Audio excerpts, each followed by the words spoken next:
કોઈ ચિત્ર દોરેલી મૂર્તિ નહીં, કોઈ ધાતુ કે લાકડાની બનાવેલી મૂર્તિ નહીં.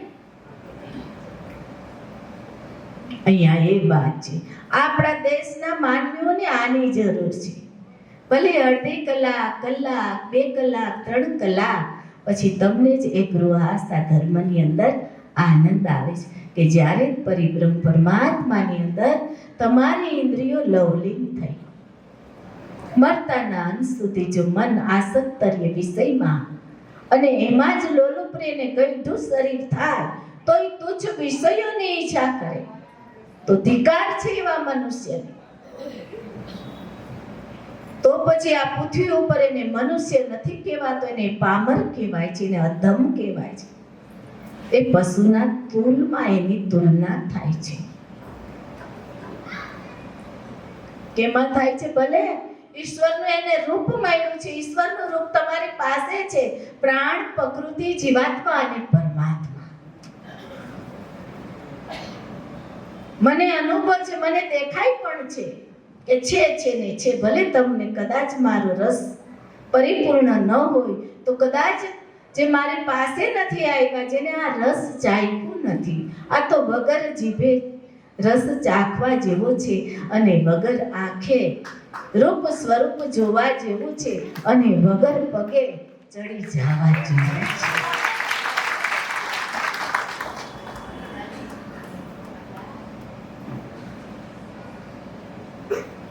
એટલે ત્યારે આપણી ઇન્દ્રિયો અંતર્મુખ થાય છે ને, ત્યારે મન છે ને, તમારું મન, તારું મન તું નથી, ગુરુની સાથે જોડાઈ જાય છે.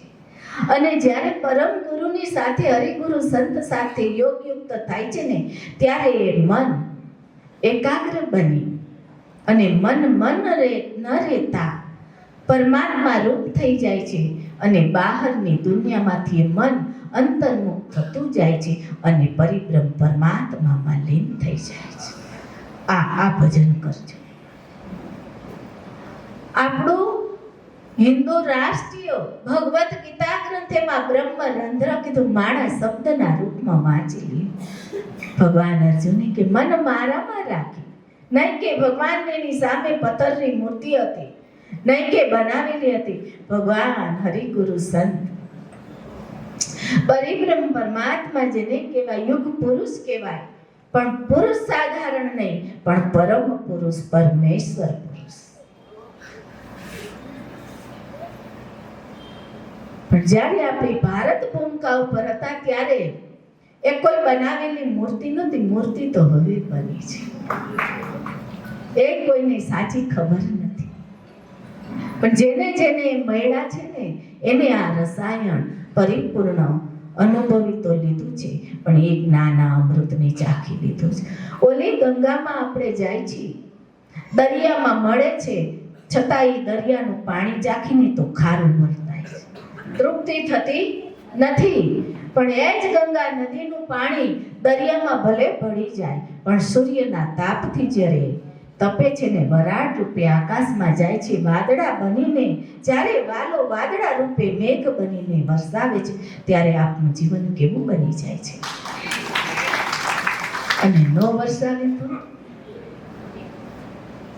વાલો તો કે વરસાવનારે હું, રોકનારે હું. હા ભાઈ, બે દિવસ ખમી જાય બાપલા, તારે પર જેમ કરે, પણ જોજે એવો ધ્યાન રાખજે. માં રણભૂમિમાં તો પાપીઓનો હોથ બોલાવી નાખ્યો, પણ અત્યારે ધ્યાન રાખજે, ધર્મે તણાઈ જાય નહીં. અર્જુન કહે છે, જોજો બહુ સાંભળવા જેવું વચન છે. પ્રભુ મારા દાદા પરમ જ્ઞાની મહાત્મા હતા, ગુરુ દ્રોણાચાર્ય પ્રભુ મારા ગુરુ. હજી તો મહાત્માને તો ગુરુ કે ભગવાન કાંઈ નથી દેખાતી, તો પછીની વાત છે. પહેલા તો એને કોઈ સાધારણ યાદવ, સખા, મિત્ર દેખાય છે, કોઈનો પતિ છે, આવું બધું દેખાય. જેની બુદ્ધિમાં આ જ્ઞાન છે, ધીરે ધીરે બ્રહ્મ વિદ્યા પરિપૂર્ણ થાય છે ને, ત્યાં પોતે જ ખડો થઈ જાય છે. સવારે જ વાલાઈ વચનામૃત કીધું, જીતીને એટલે આવ્યું કે જ્યારે રણભૂમિની અંદર, કુરુક્ષેત્રની અંદર બધા છે. લોભને ખાતર તનને ધન તો તજવા બેઠા છે. કેને ખાતર? લોભને છે સમૃદ્ધિ. તને સુંદર મનુષ્ય અવતાર મળ્યો, લોભને ખાતર તજવા બેઠા છે.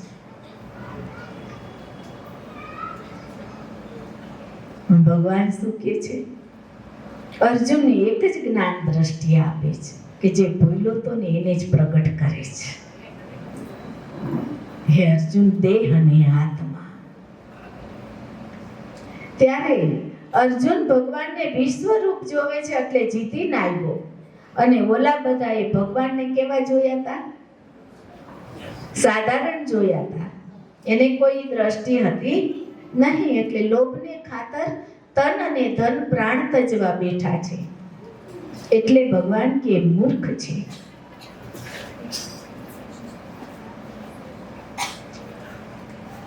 પણ વાલા પાસે આવે છે, જ્યારે વિશ્વરૂપ જોવે છે અને પાછો આવે છે, ત્યારે બ્રહ્મ રસાયણ એટલે બ્રહ્મ સાગર, જેને બ્રહ્મ રૂપિણી પરમ વિદ્યા. કામ હોય કાંઈ તો કેજો. 8 વાગી ગયા છે.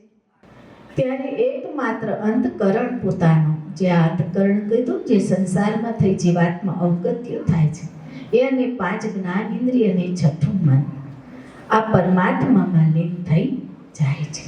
ક્યારે જોયા જાણ્યા વગર નહીં.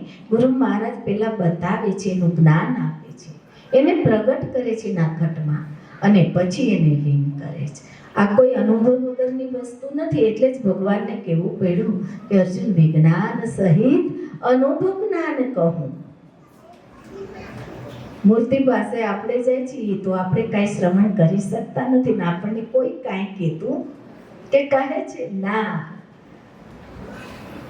માં હોય, ઘરમાં માત પિતા હોય, દેવ સમાન છે.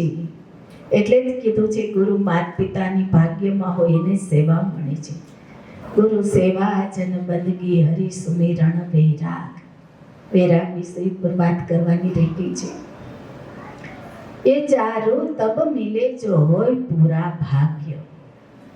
કે ગુરુની સેવા કરવી તો એનું પૂરું ભાગ્ય હોય ને અધૂરું ભાગ્ય હોય ન કરી શકે. વિશ્વરૂપ દર્શન ગુરુએ કૃપા કરી હોય, વિશ્વરૂપ બતાવી દીધું હોય. શું કામ બતાવ્યું? નિર્ભેર રહેવા માટે. અર્જુનને એટલે જ બતાવ્યું હતું, નિર્વિકાર રહેવા માટે. ક્યાંક મારી અંતઃકરણ મલિન ન થાય ને કંઈક બીજા કર્મ કરી ન બેસું, અવળો માર્ગ ન પકડી લો. એટલા માટે મેં અત્યારે જે વાત કરી ને, પ્રાણ, પ્રકૃતિ, જીવાત્મા અને પરમાત્મા, આ વિશ્વરૂપ દર્શન, કે જેથી કરીને કોઈને દગો ન દઈ દો, અવળો માર્ગ ન પકડી લો. સંસારની આસક્તિને લઈ, કોઈ એવા વિષયની આસક્તિને લઈ, કોઈ જગતમાં એવું કઈ બતાવવા માટે હું કઈ એવું કર્મ ન કરી બેસું. એટલા માટે ગુરુમાં વિશ્વરૂપ જ્ઞાન દિવ્ય દૃષ્ટિ આપે છે.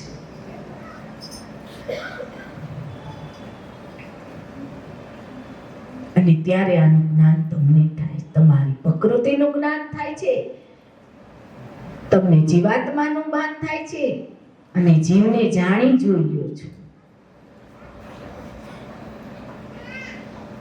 પરમાત્માનું ભાન થાય છે. આત્મા શું? પરમાત્મા, કે જે 18 અક્ષરમાં ભગવાન શ્રી કૃષ્ણે અપ્રમેય સ્વરૂપ કીધું, નિત્ય સ્વરૂપ કીધું, ઉત્કૃષ્ટ સ્વરૂપ કીધું, અવ્યક્તથી પણ અવ્યક્ત કીધું. આ સ્વરૂપ, આ વસ્તુ, આટલું તો છે, તમે લઈને જ આવ્યા છે.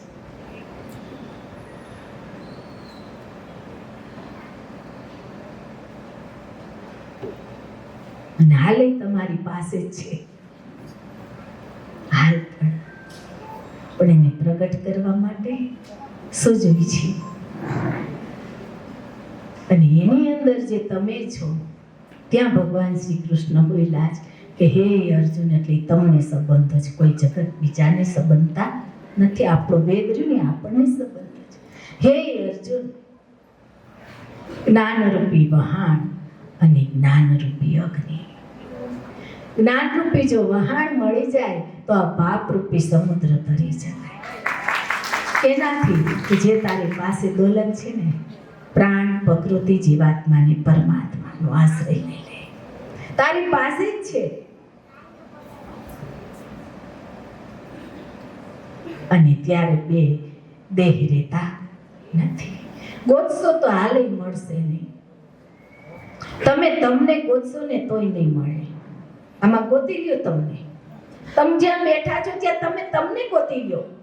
તમે તમને સવિતાબેન માનતા હો, તમે તમને ફલાણા ભાઈ માનતો, હું ફલાણા ભાઈ છું, અને ગોતો તો મળે તો હાલો. મળી જતા હોય તો મસ્તક તમારું તમને આપી દો ઉતારીને.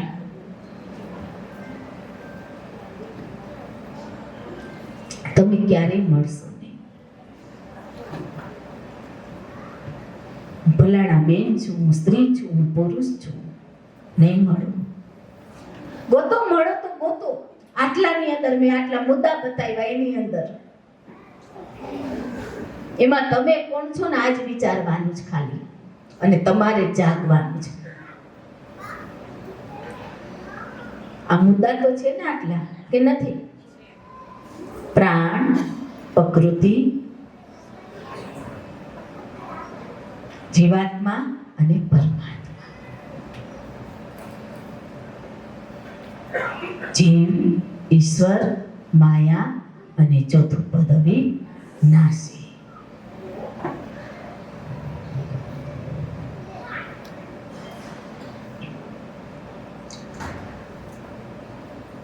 એટલા માટે આપણા હરિગુરુ સંતો ખૂબ કહે છે, ખૂબ જગાડે છે કે ઘડીક આપણે ભૂખને સહનાત્મ કરી લીધી છે. 8 વાગી ગયા છે.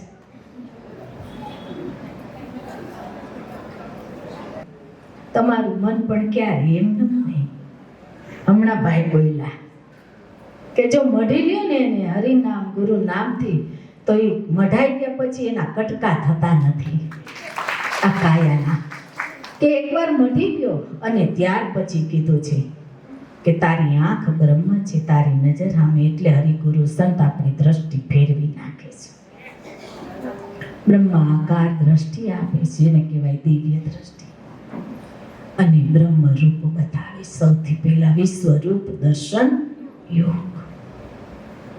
ઘણા ગુરુઓ કર્યા છે, આમાં મારી પાસે છે. ઘણાને કોઈ કંઠી બાંધાય, ઘણા બધા ગુરુઓ પણ જાજો તો ખરાય ને કઈ પાઈ દે, દિવ્ય દ્રષ્ટિ તો આપી દે.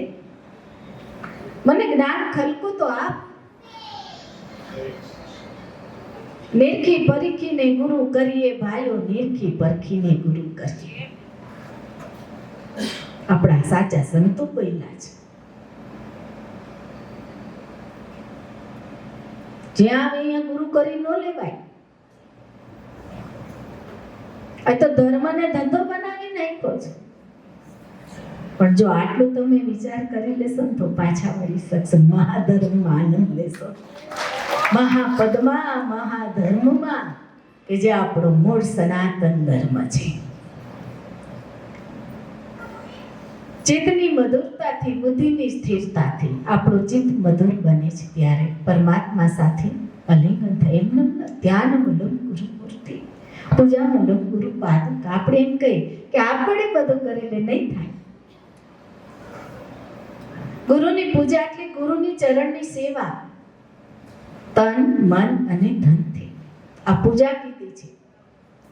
ચિત્તની શુદ્ધિ, જ્ઞાન ગુરુ સાથે ગોષ્ઠી, ત્યારે ચિત્ત તમારું શુદ્ધ થાય છે. એમનેમ થતું નથી. એટલે કીધું છે ચિત્ત શુદ્ધ થાય અને ચિત્ત ત્યારે મધુર બને.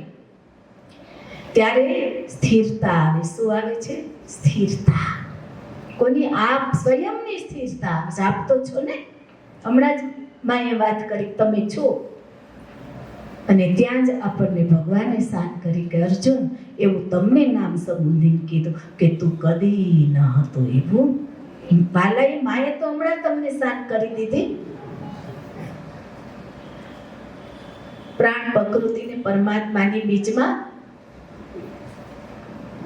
ત્યાં ભગવાન બોલ્યા છે. પેલા અર્જુન સ્થાવર જંગમ સૃષ્ટિ, આ સ્થાવર જંગમ સૃષ્ટિ પેલા અપ્રગટ, અત્યારે પ્રગટ, અંતે અપ્રગટ અર્જુન. એનો શોક ન હોય. શોકનો અર્થ શું થાય? દુઃખ. એનું મનમાં દુઃખ ન લવાય. પણ જો મનથી કાંઈ એવા કર્મ થઈ ગયા ને તો એનું પ્રાયશ્ચિત કરવામાં મંડી પડાય. એનો દુઃખ લાગવું જોઈએ, આનું દુઃખ લગાડાય નહીં. શોકથી રહિત થા. અર્જુન કહે છે, પ્રભુ હું કઈ રીતે શોક રહિત થાઉં? એ તો બહુ આગળની વાત છે. પણ જ્ઞાન ગોષ્ઠીની શરૂઆત કરી શોકથી મુક્ત કરે છે. એટલે અહીંયા જીવન મુક્તિનો આ જ્વાલાએ એવું હરિરસાયણ લીધું છે. ચિત્તની મધુરતા, બુદ્ધિની સ્થિરતા, સર્વ દુઃખો દૂર થઈ જાય. ચૂપ સાંભળો. હા, આ કોઈ એવી જગતની હાટડીએ મળતું નથી, એક જ હરિગુરુ સંતની હાટડી. જ્યારે તમે માન મોટા અને ઉપદના હથિયાર મૂકો ને તો જ ઈ શરણ. ગુરુ ભલે ઝૂંપડામાં બેઠો હોય કે મસ્જિદમાં ગમે આવ્યો, ભલે એની પાસે કોઈ એવું ધન કે મોટો આશ્રમ ન હોય તો કાંઈ નહીં, અને તમારી પાસે ઘણી બધી સમૃદ્ધિ હોય તો પણ તમે આગળ ચાલી શકતા નથી. તમને જગતની લાજ મર્યાદા નડે. મને દુનિયા શું કહેશે? હું તો ખાનદાન છું, હું તો ધનવાન છું, હું તો કાંઈક વિદ્યાવાન છું, હું કાંઈક છું, મારા કુટુંબમાં મને એમ કરીને આપણે ગુરુ પાસે જઈ શકતા, કોઈ મહાત્માનો આશ્રય લઈ શકતા નથી. મને દુનિયા શું કહેશે? મારા સગાવાલા શું કહેશે? આ લાજથી. આ લાજ મુકાય છે ને ત્યારે એ જ સગાવાલા તમને સમજી શકશે કે તમે કોણ છો, જગત શું છે, ઈશ્વર શું છે. આવો આપણો આત્મ સંબંધ બની જાય કે જે ભગવાન શ્રી કૃષ્ણ અને અર્જુનને બની ગયો હતો. ભલે બે દેહ હતા પણ અંતરથી આત્મા પ્રકૃતિ રૂપ એક હતા. દેહને આપણે દેહ નામ તો આપણા હરિગુરુ સંત મહાત્મા અને પ્રેમમૂર્તિ કે છે તો કલ્પના માત્ર છે. ગોતશો તો મળશે નહીં. એટલા માટે અહીંયા વાત કરે છે, ચિત્તની પ્રસન્નતા, દુઃખો દૂર થાય છું. આ પ્રસન્નતા, આ યોગ હરિગુરુ સંતા. ઘણાને એમ થાય કે હું જાતા હશે ત્યાં,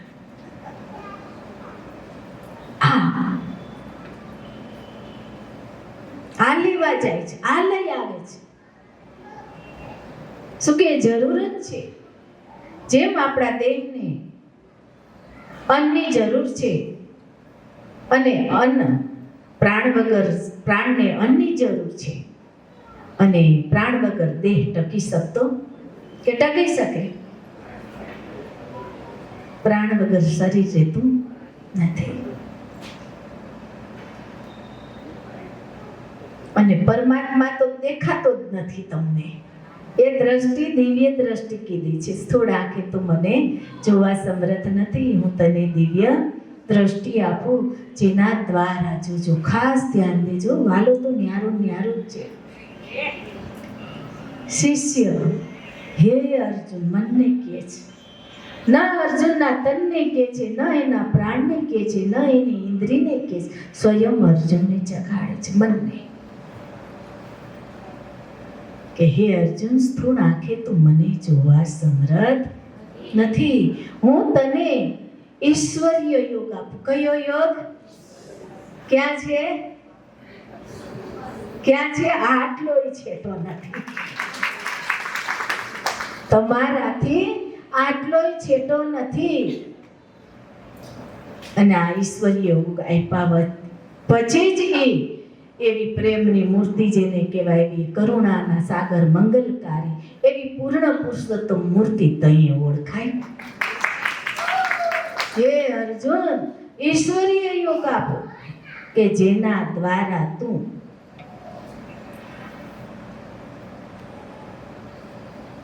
મને ઓળખી શકીશ.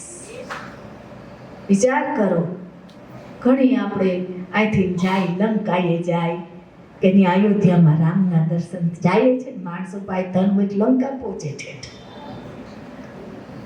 એક આવી રામની નગરીમાં જો આવી જાય તો બેડો પાર થઈ જાય. એક આવું હજરાચુર જે ધામ છે, પરમ ધામ છે, જેને કહેવાય પ્રયાગરાજ છે, તો બીના ધામ સહેલાઈ સુગમ અને સહજ પડી જાય છે. પછી એને ભટકવું પડતું નથી. ભલે જાઓ બધે વિહાર કરો, પ્રકૃતિ આનંદ લ્યો, પરમાત્માનો આનંદ લ્યો, પણ પેલા દ્રષ્ટિ મેળવી વિશ્વરૂપ જોયો પછી તમે દોટ મારો. જવાની કોઈ ના કરતું નથી, પણ તમે આ બાદ રહીને આવશો. ચિત્તની પ્રસન્નતાથી દુઃખો તો દૂર થાય, ઉપરાંત ભગવત ભક્તિ અને ભગવાનમાં પણ મન લાગે છે. શેમાં મન લાગે છે? ઓમાં તો વાલા એમ કીધું કે અર્જુન મન મારા પણ એમ નહીં રહીએ. પણ અર્જુનને કંઈક આમ અંતર્દ્વાર ખોલવા પડે શિષ્યના. એમનો તો મનનો સ્વભાવ છે, મન વેરવડ છે, મન ગંદુ કયંદ છે, મન ચંચલ હૈ.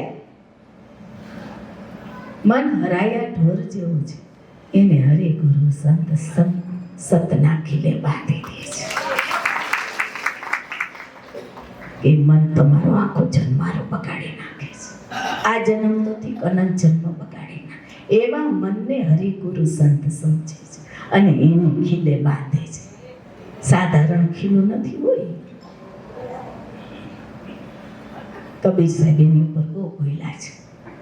અને ત્યાં પછી સતનામનો ગાળીઓ નાખી દે છે. અને એ ગાળીઓ નાખીને પછી વાછડાને દૂધ પાય છે. કેવું અર્જુન વાછડો છે, તમે મારા વાછડા છે. એવા હરિગુરુ સંતોની કૃપામાં ભગવાનને દર્શન કરીને આવ્યા. કેમનો બેસી ગયા છો બધા? જો માતૃમૂર્તિ છે. જ્યારે આવો ત્યારે ત્યાં દર્શન કરી પછી ગુરુમાને મળ્યું. એમના પુત્રો પણ આવ્યા છે. ઊભા થાવ ને બધાની તો આમ તો નવા આવતા હોય તો ખ્યાલ આવે. આપણે કાંતાબેન અને ગિરીશભાઈ અહીંયા ઊભા રહ્યો થોડા. અમારા દાદા હરિગુરુ સંત માં 12 વર્ષની ઉંમર તત્વ દ્રષ્ટિએ માતાજીને ઘરે બહુ ભક્તિ, સંતોની સેવાઓ બધું માવતરને ઘેરે હતું. અને ભેગી આપણી એવી જિજ્ઞાસાની ઈચ્છા હતી. આમાં વ્યવહારના કામે એટલા કર્યા છે. માવતરની ઘરે બધા વેપાર કર્યા છો. ફ્રૂટે વેચી લીધું છે, દહીં દૂધ વેચી લીધા છે, સમજી લ્યો.